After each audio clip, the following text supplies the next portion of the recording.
Tapos ngayon, pagdating dito, meron tayong trash bin. Yan. Ito yung basurahan nila mga katoka. Trash bin. So ayun nga mga katoka, good morning sa ating lahat. So bali magkakabit tayong mga katoka ngayon ng trash bin. So ito yung basurahan dito sa ilalim ng countertop. So ito yung ipapakita ko sa inyo mga katoka. So ngayon mga katoka, ito yung drawer guide niya. Ayan. So bali soft close yan. So ngayon ang pagkakabit niyan is kung makikita nyo, meron siyang labi dito sa dulo. So ngayon isisiksik natin yan dyan. Para dyan yan. Yan. So bali isisiksik lang natin tong labi niya rito. Dyan. Ayan.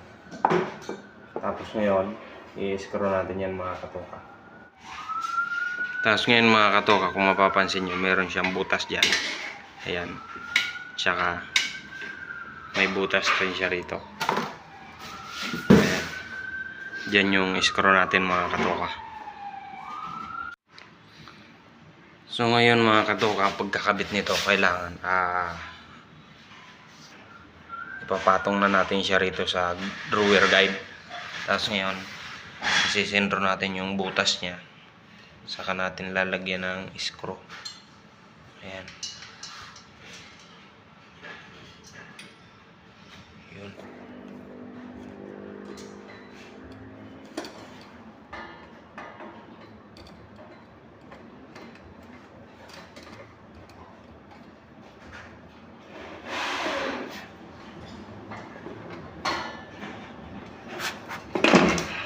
Ayan, dali na mga katoka.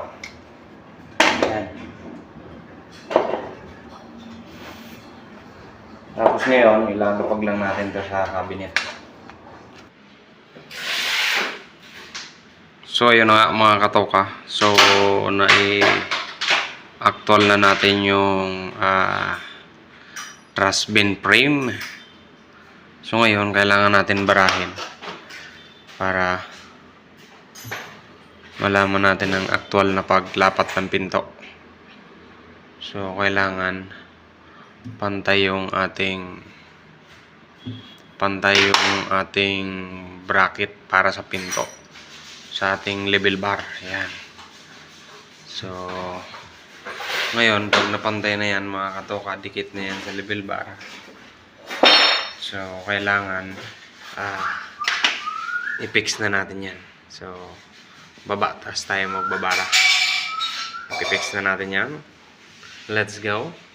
So ayun na nga mga katoka, na-screwan natin yan. So bali in-screwan ko muna yan ng tag-iisa. Isa rito, isa doon sa dulo, tsaka isa dyan, tapos sa dulo. So itatry natin. Ayan. Ayan, ganyan yung magiging itsura niyan mga katoka. Yun. So bali ganito yung box niya. Yan. Bali ganyan yung itsura niya mga katoka.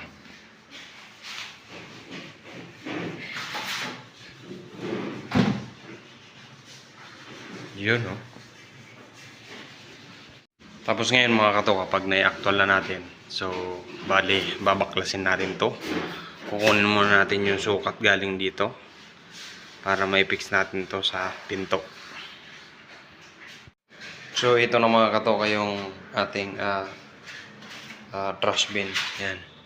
So bali yung pinto na lang ang kulang dyan. Tapos ngayon, pagdating dito, meron tayong trash bin. Yan. Ito yung basurahan nila mga katoka. Trash bin.